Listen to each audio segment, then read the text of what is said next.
Penilaian akhir semester atau PAS tetap dilakukan secara daring karena pandemi COVID-19. Namun sekolah di Palembang juga menggelar ujian luar jaringan atau luring.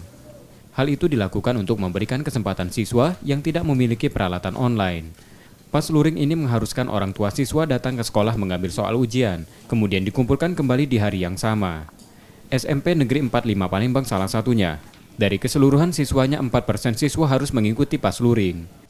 Untuk pelaksanaan luring, baik itu kelas 7, kelas 8, dan kelas 9, membantu siswa dalam melaksanakan ujian PAS.